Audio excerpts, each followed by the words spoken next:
क्या आप जानते हैं कि कैलाश सत्यार्थी कौन है? अगर नहीं तो हम आपको बता दें कि भारत के कैलाश सत्यार्थी को पाकिस्तान की मलाला यूसुफजई के साथ संयुक्त रूप से इस साल का प्रतिष्ठित नोबेल पुरस्कार मिला है। कैलाश सत्यार्थी ने अपना जीवन छोटे छोटे बेसहारा और बाल मजदूरी करते बच्चों के लिए समर्पित किया है। उनके प्रयासों से करीब 80,000 बच्चों को बाल मजदूरी और अन्य यातनाओं से मुक्ति मिली है। पर प्रयास चाहे जितने भी हो, पर यह बात सच है कि आज भी आपको सड़कों, दुकानों और फैक्ट्रियों में बच्चे अपना बचपन खोते हुए दिख जाएंगे। मंडी की सड़कों पर घूमते और कचरा उठाते ये बच्चे, मंडी के बाजारों चौराहों पर भीख मांगते ये बच्चे, ये उसी देश के बच्चे हैं जहां एक शख्स को बच्चों के मुद्दों पर ही विश्व प्रतिष्ठित नोबेल प्राइज मिला है। चलिए पहले तो बात कर ली जाए उस शख्स की जिसने ऐसे बच्चों के लिए अपना जीवन समर्पित कर दिया। जी हाँ, हम बात कर रहे हैं कैलाश सत्यार्थी की। बाल अधिकारों के लिए काम करने वाले कैलाश सत्यार्थी का नाम किसी पहचान का मोहताज नहीं है। वे 1980 से ही बाल मजदूरी के खिलाफ अभियान चला रहे हैं। सत्यार्थी के संगठन बचपन बचाओ आंदोलन ने देश के अलग अलग हिस्सों से अब तक 80,000 बच्चों को बाल मजदूरी से छुड़वाया है और उन्हें पुनर्वास भी करवाया है। सत्यार्थी ने बच्चों से जुड़े सामाजिक मुद्दों को वैश्विक स्तर पर उठाया है।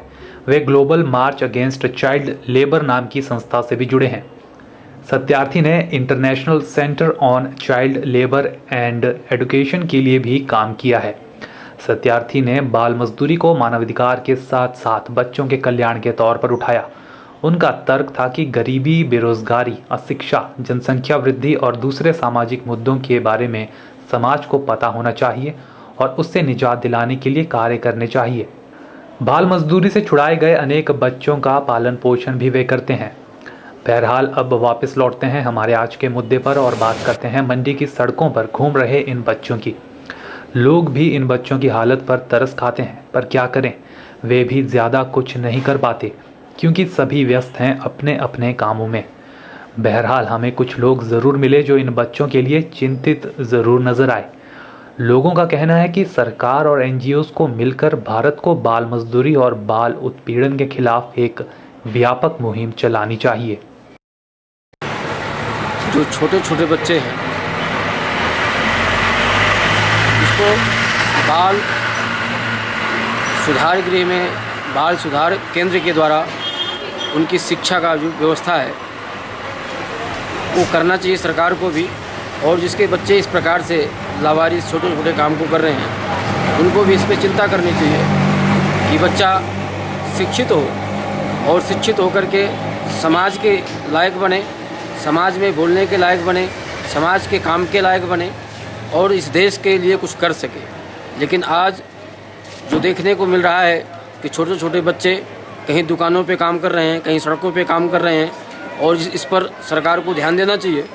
और जो इस पर काम करने वाली एक एनजीओ है उसको इस विशेष तरह से जो इस काम को कर रही है उसको भी विशेष तौर से इस मुद्दे को और गंभीरता से उठाना चाहिए, क्योंकि आज एनजीओ इस विषय पे काम करती है लेकिन आज फिर भी इस विषय को देखने को मिलता है कि छोटे छोटे बच्चे आज हर जगह पर काम करते हुए पाए जा रहे हैं।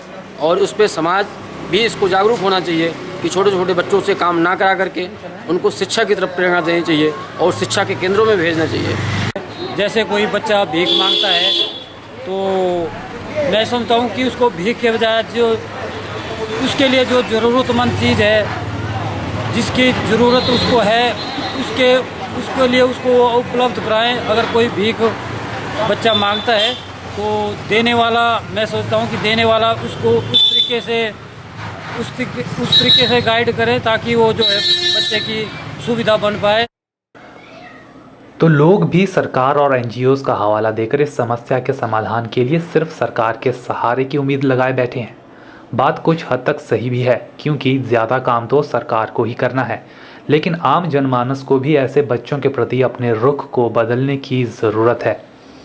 आम जनता ज़्यादा नहीं तो कम से कम अपने घरों में बच्चों से काम न लेने का वचन ले सकती है या फिर कहीं भी बाल उत्पीड़न की घटना की सूचना नज़दीकी पुलिस थाने या चाइल्ड लाइन को दे सकती है। देश को आज एक नहीं बल्कि सैकड़ों कैलाश सत्यार्थियों की ज़रूरत है, तभी ये देश बाल मजदूरी जैसी कुप्रथा से मुक्त हो सकेगा। कैमरा पर्सन लोकेश के साथ ब्यूरो रिपोर्ट के चैनल मंडी।